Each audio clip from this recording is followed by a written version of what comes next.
we are getting into a topic that is of importance to each and every one of us, and that is data protection. How protected is your data, specifically online in this digital era that we are in? Now, I am joined by the Data Commissioner of Kenya, and that is Madam Immaculate Kassait. Madam Immaculate, welcome to Good Morning Kenya. Thank you, Vivian. How's your morning? Cold. It is a cold one, Yes, by the way. Welcome to the show. We are Thank pleased you. to have you here. Thank you. Now, if we may begin by defining what data protection is. Okay. Thank you, Vivian, for that question. Data protection is basically what I would say guardrails. We are in an era where we have a lot of information that we tend to share out there. So data protection is there to make sure that there are those guardrails, that even as people use our information, collect our information, it is secure. Yes. Yeah. So the Office of the Data Protection Commissioner was launched, or rather was established in the year 2020 in Kenya. Yes. So just what is its key mandate so that we get to understand exactly what your office deals with?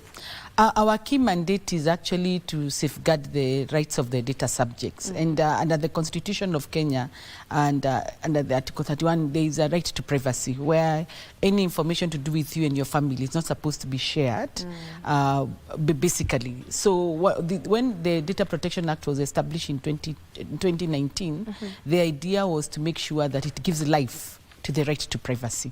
So under that, the mandate of the office, of course, we are responsible for making sure that the rights of the data subjects are well understood, that the data controllers and data processors actually uphold the principles under the Data Protection Act. We are responsible for making sure that if there's any complaint, the right of a data subject are upheld. So basically our work as a regulator is to make sure that that space to do with personal data is protected and it's adhered to by whoever is collecting information. Yes. And how crucial is data protection? I think it's the central piece in today's digital world. I know many people will say that data protection does not only touch on automation, but it is so critical, because think about it, even from an e-commerce perspective, which is one of the pillars of the government in terms of the digital superhighway. If you're transacting, our transactions happen mostly online today, whether it is a delivery, whether it is the fiber free Wi-Fi, whether it is students, whether it is hospitals. We have a lot of transaction. We are automated, and now with the automation of government services. Think about how much information is collected online, from your name to your geolocation. When it comes to health data, you even know my health results. When it comes to my family, you know what my status. I mean, there's a lot of information. So when you think about that transaction from a business perspective, people need to feel safe that even as the information is going through the channels, email platforms, whether it's social media platforms, that information is not being misused. Because the flip side of lack of guardrails in terms of the e-commerce and data protection is it will mean that you will find people's information being misused, what we call capital surveillance. People take your information, they use it for trade with no benefit to you at all. You find fraud happening because you lost your identity. It can be an issue of mental health, where people are actually then being trolled online because of information people got about you, where you are, about your family, and that can result in mental health. And those are the flip side in terms of not having proper guardrails when it comes to actual data protection. Yes. And right now, at the moment, as a country, how would you rate our data protection landscape? I would say I would say on a scale of 1 to 10, I would say probably in terms of enforcement, we would be at 8. In terms of awareness, we would be at 6. So there's work to be done. But in terms of Africa, I would say we are trailblazing in that region, because we are probably one of the few. The other ones we have seen enforced is Nigeria, South Africa, and Uganda. We've been very visible in terms of enforcement, penalty notice, and also making sure that people are on check. I mean, truth be said, when this office was established, nobody even understood what the scope is. In fact, many people identified, they would say, oh, this is another GDPR. GDPR is a General Data Protection Regulations for European Union. And so you think it's a copy. People never understood, because think about it, 2 years ago, sharing people's information without any recourse was the order of the day. Today, it's no longer the case, because people have begun appreciating that it's my right, it's my data, I have to make a submission. I often say the cheese moved. I mean, you can no longer use my information as you like. And even if we collect it, you really use it for the purpose you collected it for. It's not an open check. It's about myself and my human dignity. That's the centrality of our data protection, that it touches on privacy, it touches on what is human about me.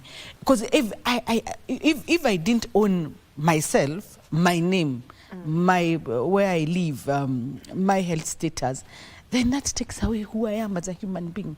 Sure. But knowing that that is shielded, it's protected, I can hold you accountable, it builds trust. Yeah, it builds trust. Yes. What challenges maybe are you facing as an office, or what is hindering us from getting to a point where our data protection landscape is like really on top of its game? I would say in terms of awareness, we are still, whereas many people are aware in terms of what their rights are, the majority may not be aware. The people still, and also people will still share. And also the other issue is we are in an era of socioeconomic challenges. So you will have people who are willing to share the information for a dime, because I mean it is easily available. The other one is the misconception that data protection is here to curtail innovation. It's a deterrent, it's slowing down our work. I mean, those are some of the challenges in terms of pushbacks from institutions or people who otherwise believe they must have access to people's information. So, but we believe with awareness creation, I think for me the major one is really awareness creation and appreciating what data protection is and the role and responsibility. And also perhaps the lack of people are unable to connect the issue around capitalism surveillance vis-a-vis rights of a data subject. People are still, the people who do a lot of data, they still believe they have a right over people's information. So that is a challenge, because they need to appreciate the trust level. If you are able to adhere to people's rights as a data subject, then the trust comes automatically. Yeah. Now, as we mentioned, we live in a digital era right now. You know, we are in the era of social media and so on. So just how secure is our data out there? And, you know, just as you've mentioned, we leave our data everywhere. You go to hospital, you leave your name, you leave your ID, you know, that's your data. We leave it everywhere. So just how safe is my personal data? Vivian, that's a very relative question, because you see, it depends on where. Yeah, it's hard to say to what extent. What I can say, they are guardrails. Because you see also, you may not be able to guarantee safety, but you can guarantee remedy in the event there is breach of our data. And that's why the Office of the Data Protection Commissioner exists. In the event there is a breach, data controllers are supposed to report to us within 72 hours. They're supposed to demonstrate what they have done to make sure that that data is safe.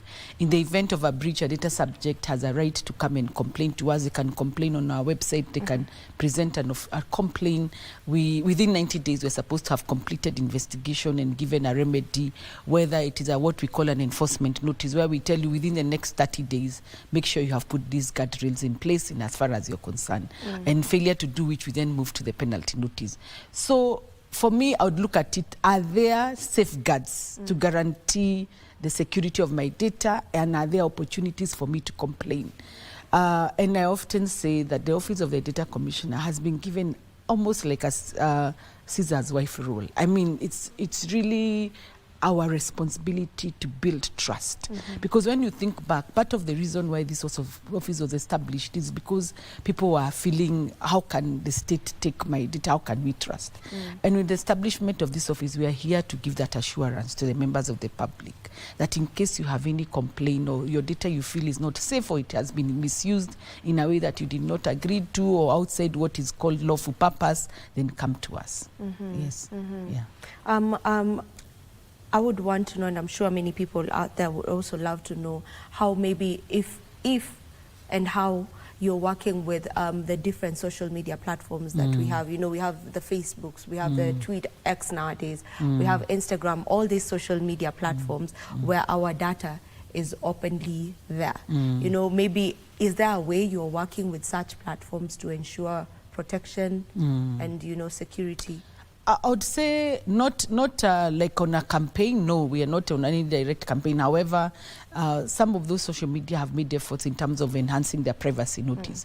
Those that haven't, there are some we have actively actually engaging, asking, really explain what is happening in as far as this is concerned.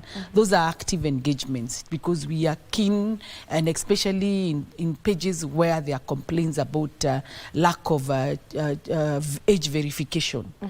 We are concerned as an office, and some of these being active is things we are pursuing to make sure that they put in place necessary measures for age verification. In others, there's been outreach in terms of making sure that they campaign around the importance of data privacy. Yes. And still around that, you know, impersonation is something that can easily, you know, happen when your data is out there, specifically on social media. Like, say, for example, someone uses my picture for something I did not consent to, and so on and so forth. How does one go about that, and where do I start as a person? I would say that borders more on fraud. Okay. That borders more on fraud, and there are mechanisms in our sister agency, like Communication Authority, where they have, and that borders on fraud is also borders on a cyber security issue. And ordinarily, what would encourage these people, if there's an impersonation, it's important to officially report through the necessary social media platform, because they have mechanism of tracing, or even through a sister agency, or even through the necessary security agencies like such as DCI. Then investigation in terms of, because that is really a crime. When you start impersonating people, then that really is something that is covered under the Cyber Security Act. Yes. So it's something that is actually punishable by law. Yeah. Okay, we'll look at the data protection laws, but before we get to that, maybe how does one ensure that their data is safe online? Yes. Just to say that I think the issue of what we call, and some of our sister agencies, like I said, like as Communication Authority, we partnered in terms of the hygiene, internet hygiene. I often say the answer lies on your safety in the internet when you feel in your gut feeling that it's not right. I mean, it must start from your gut. That is the safest, because it's just like when you touch something hot, you react because it is hot. That's the gut feeling. If you're online and the information being asked you feel is very intrusive, you should step back and ask why. And that is where it starts, because before you start sharing or saying this is safe, there will always be that feeling that tells you. And that, for me, I would say is the best remedy. Having said that, be careful about how much information you share out there. If it's not necessary, and also there are tools to guide you, there are tools, you need to familiarize yourself with the terms and conditions. I know there are terms they are boring. Please remember some of those terms of condition you're consenting to. You're basically agreeing to sharing your information with third parties. Because most of the times you don't really read. You don't read. You say accept. Can this information be shared with a third party? Yes. And then you find yourself being trolled, or your information being popping up from other website. It's because you said You consented to sharing information, and then you also consented to tracking. Just be keen, because the fine print, even as you come back, and there are remedies in terms of making sure you're safe online. Also, just pay a little bit attention. And thirdly, also, it's about parent and guardians. I think we need to pay more attention in terms of what our children are spending time on online. There are tools, and I've seen MNOs, that is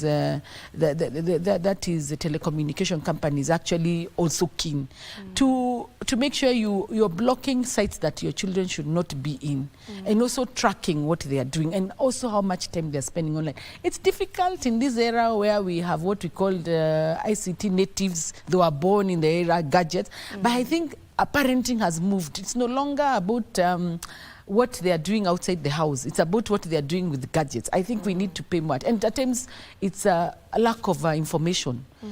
Some of campaigns that we embark on with our sister agencies, such as Communication Authority, on cyber hygiene, is to make sure that you really are aware. Please pay attention when they have those campaigns, because things could be happening right under your nose, and you're saying, mtoto wangu anashindanga kwa nyumba haendangi nje. But meanwhile, the things they are accessing, the time they are spending online, could result in issues around mental health. So parenting has been taken to another level. We can no longer assume. We must actively be involved. Yes. Yeah, now that you've mentioned, you know, that, and it has just got me to thinking, you know, we have children who were born into this era, you know, right now they're being born into this social media era, and some are actually exposed very early. You know, the moment they're born, their parent is on social media. They put a picture of the baby. You know, we've gotten a bouncing baby boy. This is his name. Like, all the information about this child is how dangerous is that, or what do you feel about that? I will say, in terms of, because also, you know, those are personal choices. Yeah. So you see, it's difficult from a regulatory perspective to give that. But I'll say, in terms of guardrails, the Data Protection Act provides for that. In terms of sharing information when it comes to minors, it is required that the guardian is the one who is consenting to it. I'll just say the internet never forgets. Just be cautious, and like I say, please always follow your gut feeling. Yeah, gut is important, even as we look at the necessary regulatory framework. Before you touch that, you can tell. If somebody tells you that is hot, you really don't need to experiment and see whether it's actually hot when the damage has been done. It's just being cautious and challenging how we then look at issues around our own privacy as guaranteed by the Constitution. Yes. And maybe in line with that, maybe what rights do we have as individuals regarding our data? Under the Data Protection Act, you have a right to what we call object to processing. If, for instance, I like to say, give this example, you went into a hospital and they collected your personal information and they want to use it for other things other than for treating you, can object to that. You have right to accuracy of information. If somebody does not have your information correctly, you can complain. You have right to be forgotten. The right to be forgotten means if we went into a hotel and they collected the information because it is required under the law for purposes of security to identify you, after a couple of days they need to delete that information. You should not come back to that hotel and they still have your information. That is the right to be forgotten. But I have to say that right is not absolute. Don't go and say that this government agency collected my information or I was involved in a crime, I want you to forget.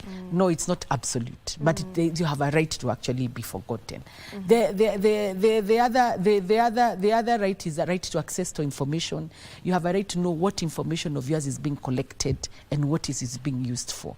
You have a right also to, those are the ones that I can highlight for now. So those rights are there under the rights of, and also in our social media pages, we have highlighted these rights in terms of the rights of the data subject and what remedies are available in the event that the rights are violated. Yes. Yeah. When we talk about data protection laws, how do they look like? data protection laws in Kenya? I don't know, Vivian, how to speak about that without being technical, but I'll try. Okay. So if we look at it from the framework on data protection, I would like to look at it from an African Union perspective. We have the Convention on Cyber Security and Data Protection. At a local level, we have the Constitution of Kenya. Under the Constitution, we have the Data Protection Act. Under the Data Protection Act, we then have the 4 sets of regulations. We have regulation on registration. It governs regulation on registration. We have the general regulation. It talks about what we call data, it's technical aspect, data protection impact assessment, transferring data out of Kenya. There are many aspects. There's the one on complaints, that's the other one. And we have one on civil registration. And specifically because that was an issue when this started, there's a specific regulation on civil registration in as far as that is concerned. Below the regulations, we have what we call guidance notes. Guidance notes, because of how technical data protection is, we've gone beyond that to guide, for instance, the education sector. What are the do's and don'ts, and given local examples. One of the issues we often say digital lenders was a big concern when we started, so we have a guidance note on digital lenders. Elections was a concern 2 years ago. We have a guidance note on election. We have a guidance note on consent. What is consent? We have a guidance note on data protection impact assessment. We have a guidance note on health. I mean, they are there. We have a pending guidance note on private security, because there has been concerns about people going to building, the information being collected. That one is yet to be discussed and completed, but it exists. So when the time for public participation comes, we'll call upon people for that. So that is the landscape in as far as data protection is concerned. Yes. Okay. Yeah. And we take a short break for now, and then we come back to continue with our conversation on data protection. Remember, in studio with me is Immaculate Kassait, and she is the Data Commissioner, Kenya. So don't you go too far. We'll be back with this conversation.